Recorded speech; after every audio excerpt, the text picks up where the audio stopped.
Hello students, आज हम करेंगे चैप्टर नंबर 3 मैट्रिसेस के एक्सरसाइज 3.1 का क्वेश्चन नंबर 6।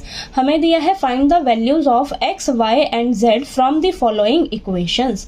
तो क्वेश्चन नंबर 6 में हमें x, y और z की वैल्यूज फाइंड आउट करनी है। ठीक है, तो यहाँ पर हमें 3 पार्ट्स दिए हुए हैं। तीनों पार्ट्स में हमें ये दो मैट्रिसेस दे रखी हैं। ठीक है, अब ये जो दोनों मैट्रिसेस के बीच में देखिए आप कौन सा साइन है, इक्वल का साइन है। ठीक है, इक्वल का साइन है यानी कि ये दोनों मैट्रिसेस जो है वो एक दूसरे के इक्वल दी हुई हैं। ठीक है, जब दो मैट्रिसेस एक दूसरे के इक्वल होती हैं तो क्या होता है, उनके जो करस्पॉन्डिंग एलिमेंट्स होते हैं ना वो भी एक दूसरे के इक्वल होते हैं। ठीक है, तो हम क्या करेंगे, इनके करस्पॉन्डिंग एलिमेंट्स को कंपेयर करके x, y और z का वैल्यूज जो है वो फाइंड आउट करेंगे। ठीक है, तो चलिए स्टार्ट करते हैं। सॉल्यूशन में सबसे पहले हम इसका फर्स्ट पार्ट करते हैं।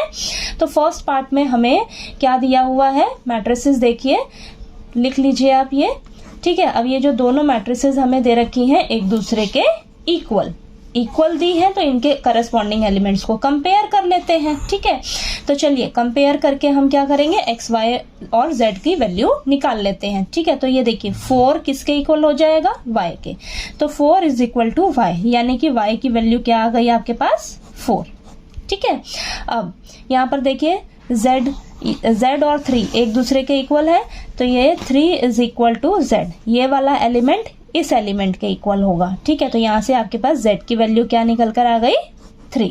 ठीक है, और ये वाला एलिमेंट इस एलिमेंट के इक्वल होगा, तो यहाँ पर देखिए x की वैल्यू किसके इक्वल आ जाएगी, आपकी 1 के इक्वल। ठीक है, तो x आपके पास 1 आ गया, y का वैल्यू 4 आ गया और z का वैल्यू आपके पास 3 आ गया। ठीक है, तो चलिए ये फर्स्ट पार्ट हो गया आपका। नेक्स्ट सेकंड पार्ट करते हैं। तो सेकंड पार्ट में आपको मैट्रिसेस दी हुई हैं x प्लस y, और ये दिया है 5 प्लस z, यहाँ दिया है 2, ये दिया है आपको x इंटू में y है। ठीक है, ये x y है। अब किसके इक्वल दिया है आपको, 6, ये 2, ये 5 और ये 8। ठीक है, ये दिया हुआ है आपको। अब फटाफट से हम क्या करते हैं, इनके करस्पॉन्डिंग एलिमेंट्स को कंपेयर कर लेते हैं। ठीक है, सबसे पहले हम कंपेयर करके लिख लेते हैं। तो देखिए आपका x प्लस y, ये वाला एलिमेंट इस एलिमेंट के इक्वल होगा, तो x प्लस y किसके इक्वल हो जाएगा, 6 के। ठीक है, नेक्स्ट आपका ये देखिए 5 प्लस z, ये वाला एलिमेंट किसके इक्वल हो जाएगा, 5 के। ठीक है, नेक्स्ट 2 किसके इक्वल होगा, 2 के। ठीक है, तो इसके तो जरूरत हमें है नहीं। ठीक है, यहाँ पर x मल्टीप्लाई में y, दोनों मल्टीप्लाई में है। ठीक है, तो ये एलिमेंट किसके इक्वल हो जाएगा, 8 के। ठीक है, तो ये हमने कंपेयर करके लिख लिया। अब इन्हें हम सॉल्व करके क्या करेंगे, x, y, z का वैल्यू निकालेंगे। ठीक है, तो देखिए यहाँ पर तो हमें सीधा z का वैल्यू यहाँ से इजीली मिल रहा है इस इक्वेशन से। ठीक है, तो यहाँ पर देखिए क्या है आपके पास, 5, यहाँ पर लिख लेती हूँ मैं, 5 plus z is equal to 5। ठीक है, ये दिया हुआ है, तो यहाँ से देखिए z 5 प्लस में है, इस साइड जाकर माइनस में हो जाएगा, तो हमारे पास z की वैल्यू क्या आ जाएगी, 0। ठीक है, तो z की वैल्यू तो हमें मिल गई। अब हम क्या करेंगे, x और y की वैल्यू निकालेंगे। ठीक है, तो हमारे पास ये दोनों इक्वेशंस बची है ना, इन दोनों इक्वेशंस को चलिए सॉल्व करते हैं और फिर हम x, y का वैल्यू जो है निकालते हैं। ठीक है, तो इसे हम नेक्स्ट पेज पे कंटिन्यू करते हैं। तो यहाँ पर इन दोनों इक्वेशंस को मैं दोबारा से लिख लेती हूँ, x plus y is equal to 6 और x into y is equal to 8। तो इसे हम नाम दे देते हैं, ये मेरी फर्स्ट इक्वेशन है और ये सेकंड इक्वेशन है। ठीक है, तो अब हम क्या करेंगे, फर्स्ट इक्वेशन में से ना मैं x या y किसी भी एक की वैल्यू निकाल लेती हूँ। ठीक है, किसी भी एक वेरिएबल की वैल्यू निकाल लेते हैं। तो देखिए यहाँ पर लिखिए फ्रॉम इक्वेशन फर्स्ट इक्वेशन क्या है हमारे पास, x plus y is equal to 6। ठीक है, तो यहाँ से मैं x की वैल्यू निकाल लेती हूँ, तो x की वैल्यू क्या आ जाएगी, 6 माइनस वाई। ठीक है, 6 माइनस वाई आई है, इसे मैं क्या करूंगी, अब सेकंड इक्वेशन में पुट कर लूंगी। ठीक है, तो लिखिए यहाँ पर put the value of x is equal to 6 minus y in equation second. ठीक है, तो सेकंड इक्वेशन क्या है आपके पास, x y is equal to 8। ठीक है, तो यहाँ पर हम x की जगह क्या रख दूंगी मैं, 6 माइनस वाई। ठीक है, और ये y मल्टीप्लाई में as it is equal to 8। ठीक ठीक है, तो ये आप मल्टीप्लाई करिए, ये आ जाएगा आपके पास 6y और ये y को y से करोगे और बीच में माइनस का साइन है, तो ये y square is equal to 8। ठीक है, तो ये आपका y स्क्वायर जो है वो नेगेटिव में है, ये पॉजिटिव में रहना चाहिए आपका। ठीक है, तो पॉजिटिव में रहना चाहिए। तो ये देखिए मैं सभी को ना इस साइड ले जाती हूँ, तो ये y स्क्वायर माइनस में है तो इस साइड जाकर प्लस का हो जाएगा, और ये प्लस का है तो ये माइनस का हो जाएगा, और ये देखिए प्लस का ये 8 एज इट इज रहेगा।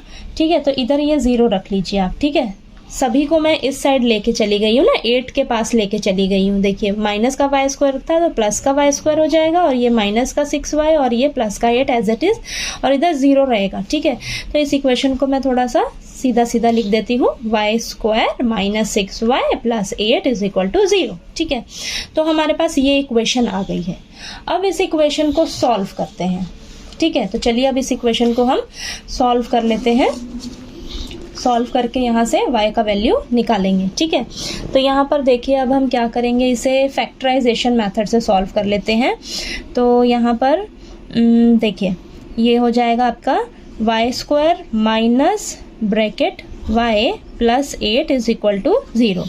ठीक है, तो यहाँ पर देखिए 6 को हम स्प्लिट करेंगे 2 नंबर्स में। ठीक है, फैक्टराइजेशन मेथड में हम क्या करते हैं, जो मिडिल टर्म होती है उसे हम स्प्लिट करते हैं ना 2 टर्म्स में। ठीक है, तो माइनस 6y को हम स्प्लिट करेंगे, तो इसे कैसे करेंगे, देखिए y स्क्वायर का कोफिशिएंट क्या है, 1 है आपके पास। ठीक है, y स्क्वायर का कोफिशिएंट 1 है और कांस्टेंट नंबर क्या है, 8 है। इन दोनों को मल्टीप्लाई किया 8 आया। ठीक है, 8 के फटाफट से आप क्या करिए, फैक्टर्स निकालिए। तो 2 यहाँ पर आ जाएगा 4, देन 2, ये 2, तो फैक्टर्स क्या निकले 2 इंटू 2 इंटू 2। अब इन्हीं फैक्टर्स में से ये 2 नंबर्स यहाँ पर आपको मिलेंगे। ठीक है, 6 की जगह आपने यहाँ पर 2 नंबर्स ढूंढने हैं। ठीक है, वो 2 नंबर्स आपके प्लस होंगे। क्यों प्लस होंगे, क्योंकि आपका जो कांस्टेंट नंबर है वो पॉजिटिव है। ठीक है, तो यहाँ पर जो आप 2 नंबर ढूंढोगे ना वो आपके प्लस होंगे। ठीक है, अब ये 2 नंबर्स यहीं से ढूंढे जाते हैं। ये जो है y स्क्वायर का कोफिशिएंट है और जो कांस्टेंट नंबर है, इन्हें मल्टीप्लाई किया, मल्टीप्लाई करके जो आता है आपका उसके हम फैक्टर्स निकालते हैं। अब इन्हीं फैक्टर्स में से हम वो 2 नंबर्स फाइंड आउट करेंगे। ठीक है, तो यहाँ पर देखिए आपके वो 2 नंबर्स ऐसे होने चाहिए जिन्हें हम मल्टीप्लाई करें तो 8 आए। अब देखिए यहाँ पर ये आ जाएगा आपके पास 4 और ये 2 बचा। ठीक है, ये 2 आया, सॉरी। ठीक है, 2 बचा। तो अब देखिए 4 और 2 ऐसे नंबर हैं जिन्हें हम मल्टीप्लाई करेंगे तो हमारे पास 8 आएगा, और 4 और 2 को प्लस करेंगे तो हमारे पास 6 आएगा। ठीक है, तो 4 + 2, ये चीज़ समझ आई। यहाँ पर आपने ब्रैकेट में 2 नंबर ऐसे ढूंढने हैं जिन्हें हम प्लस करें तो हमें 6 मिले, जिन्हें हम मल्टीप्लाई करें तो ये पड़ोसी में जो हमने मल्टीप्लाई किया है आपस में वो नंबर हमें मिलना चाहिए। ठीक है, तो चलिए आप फटाफट से यहाँ पर इसे सॉल्व कर लेते हैं। y square minus 4y, minus भी दोनों नंबर के साथ अंदर जाएगा और y जो है वो भी दोनों नंबर के साथ मल्टीप्लाई होगा। ठीक है, तो यहाँ पर माइनस की गलती आप मत कीजिएगा। ठीक है, तो माइनस प्लस माइनस का 2y plus 8 is equal to 0। ठीक है, चलिए यहाँ पर कर लेते हैं इसे। तो यहाँ पर देखिए y स्क्वायर, यहाँ पे देखिए ये 4 टर्म्स हो गई ना आपके पास, तो इन दोनों टर्म्स को लेंगे और इन दोनों टर्म्स को लेंगे, तो यहाँ से हमें कॉमन क्या मिलेगा, y कॉमन मिलेगा। ठीक है, तो चलिए y कॉमन लेते हैं, तो आपके पास बचेगा y माइनस 4। ठीक है, और यहाँ से देखिए -2 कॉमन लेंगे हम। ठीक है, -2 कॉमन लेंगे तो हमारे पास देखिए -2 कॉमन लेंगे तो यही सेम ब्रैकेट वाला भी इधर बचना चाहिए, तो इज इक्वल टू 0। तो अब देखिए y माइनस 4 दोनों के पास है तो इसको कॉमन ले लीजिए, और यहाँ से क्या बचेगा, y बचेगा, और इधर से क्या बचेगा, -2। ठीक है, तो देखिए y की वैल्यू जो है, y माइनस 4 एक बार 0 के इक्वल हो जाएगा, और y minus 2 is equal to 0। ठीक है, दोनों को अलग अलग 0 के इक्वल कंपेयर कर लिया हमने। ठीक है, अब यहाँ से y की वैल्यू आ जाएगी हमारे पास 4। ठीक है, और यहाँ से y की वैल्यू आ जाएगी हमारे पास 2। तो हमारे पास 2 वैल्यूज आई हैं y की। ठीक है, 2 वैल्यूज आई हैं y की। अब इन दोनों वैल्यूज को एक एक करके हम पुट करेंगे इक्वेशन में और x की वैल्यू निकालेंगे, तो हमारे पास x की वैल्यू भी 2 निकल कर आएंगी। ठीक है, तो यहाँ पर लिखिए आप, put the value of y is equal to 4। अभी मैं 4 रख रही हूँ। ठीक है, इन इक्वेशन फर्स्ट इक्वेशन है हमारे पास x + y is equal to 6। ठीक है, ये रही इक्वेशन हमारे पास ना। ठीक है, तो यहाँ पर y की वैल्यू क्या मैं रख रही हूँ 4, तो y की वैल्यू 4 रखी हमने।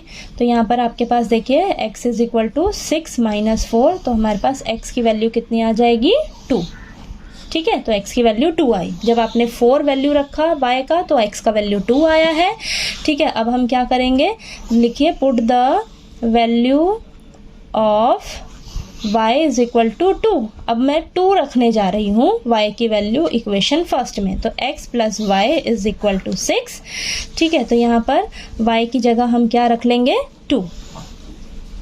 ठीक है, तो यहाँ पर देखिए x plus 2 is equal to 6, तो यहाँ पर x is equal to 6 minus 2। ठीक है, तो यहाँ पर x की वैल्यू कितनी आ जाएगी आपके पास 4। ठीक है, तो जब मैंने y का वैल्यू 2 रखा तो मेरे पास x की वैल्यू कितनी निकल कर आ रही है 4 आ रही है।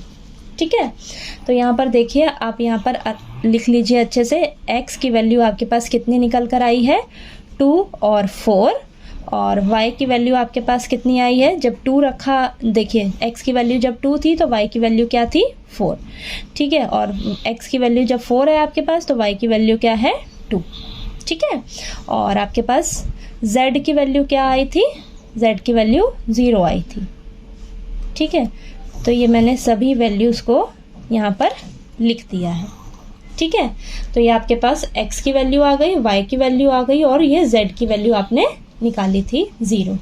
ठीक है, तो आपको ये देखिए सेकंड पार्ट आपका यहाँ पर कंप्लीट होता है। अब इसका जो हम नेक्स्ट थर्ड पार्ट है ना, थर्ड पार्ट है इसका, वो हम नेक्स्ट पेज पे करते हैं। ठीक है, नेक्स्ट थर्ड पार्ट है हमारे पास, यहाँ पर लिख लेते हैं फटाफट से हम। क्या दिया हुआ है मैट्रिसेस में हमें, x plus y plus z, और ये x प्लस z, और ये y प्लस z। ठीक है, और इधर दिया है हमें इक्वल टू के इधर 9 5 7। ठीक है, अब ये दोनों मैट्रिसेस एक दूसरे के इक्वल दी हुई हैं तो इनके करस्पॉन्डिंग एलिमेंट्स को कंपेयर कर लेते हैं। ठीक है, तो कंपेयर करके फटाफट से पहले लिख लेते हैं, x plus y plus z किसके इक्वल हो जाएगा 9 के, x प्लस z किसके इक्वल हो जाएगा 5 के, और y प्लस z किसके इक्वल हो जाएगा 7 के। ठीक है, तो इन इक्वेशंस को आप ना नाम दे दीजिए, फर्स्ट इक्वेशन, सेकेंड इक्वेशन और ये थर्ड इक्वेशन। ठीक है, अब इन सभी इक्वेशंस को सॉल्व करते हैं, सॉल्व करके x y z का वैल्यू निकालते हैं। ठीक है, तो चलिए स्टार्ट करते हैं। अब यहाँ पर आप ध्यान से देखिए कैसे सॉल्व कर सकते हैं। आप क्या करिए, या तो x प्लस जेड का जो वैल्यू 5 दिया है ना, इस फर्स्ट इक्वेशन में पुट कर दीजिए x प्लस जेड की जगह। ठीक है, तो आपके पास y का वैल्यू निकल जाएगा। या आप क्या करिए, y प्लस जेड की जो वैल्यू 7 दी है वो यहाँ पर पुट कर दीजिए, तब आपका x का वैल्यू आ जाएगा। ठीक है, कुछ भी करिए।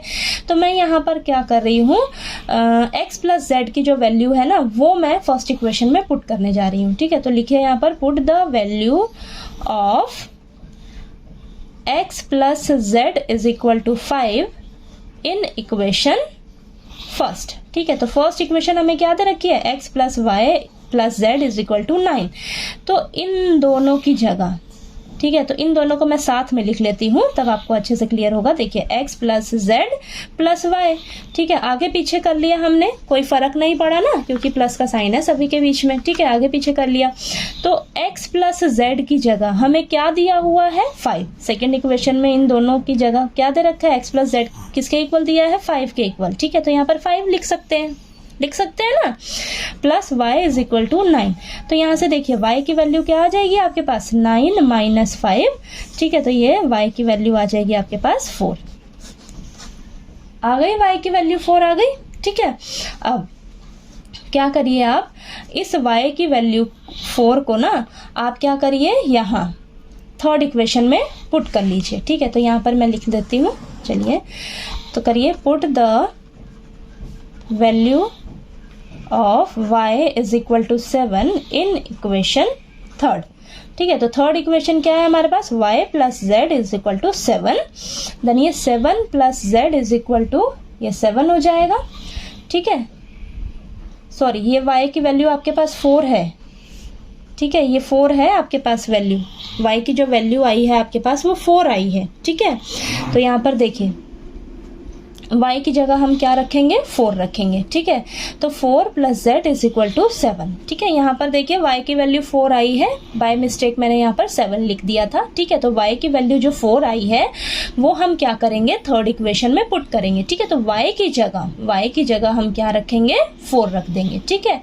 तो यहाँ पर z की वैल्यू कितनी निकल कर आ जाएगी, 7 प्लस का 4 है, इधर जाकर माइनस का 4 हो जाएगा। तो z की वैल्यू कितनी आ गई आपके पास, 3 आ गई निकल के, ठीक है। क्लियर हुआ। अब y का वैल्यू आ गया, z का वैल्यू आ गया, तो आप किसी भी इक्वेशन में रखकर देखिए हम क्या करेंगे। अब किसका वैल्यू रह गया हमारे पास, x का वैल्यू, तो हम x का वैल्यू जो है वो निकाल लेंगे, ठीक है। तो यहाँ पर लिखिए पुट द वैल्यू ऑफ, अब x किस में है, फर्स्ट इक्वेशन और सेकंड इक्वेशन में, तो आप किसी भी फर्स्ट इक्वेशन या सेकंड इक्वेशन में रखकर वैल्यूज को x का वैल्यू निकाल लीजिए, ठीक है। तो पुट द वैल्यू ऑफ, मैं क्या कर रही हूँ, z का वैल्यू रखने जा रही हूँ सेकंड इक्वेशन में, ठीक है। तो z is equal to 3 in equation second, ठीक है।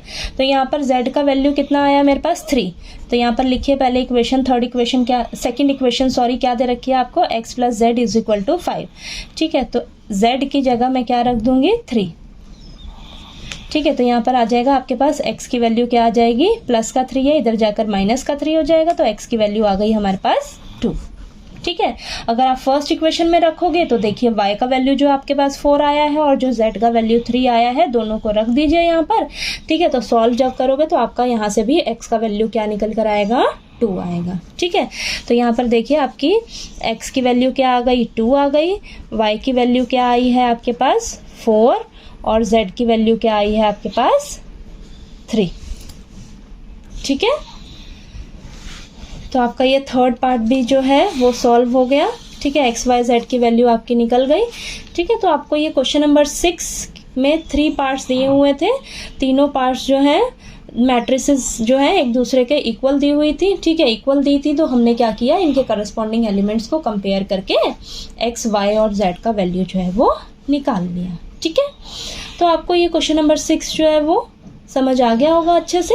कोई कहीं डाउट आया आपको तो प्लीज़ आप मेरे से पूछिएगा, और वीडियो अच्छा लगे तो प्लीज़ लाइक कीजिए, शेयर कीजिए और ज़्यादा से ज़्यादा सब्सक्राइब कीजिएगा मेरे चैनल को। और क्वेश्चन नंबर 7 के लिए हम नेक्स्ट वीडियो में मिलते हैं, ठीक है।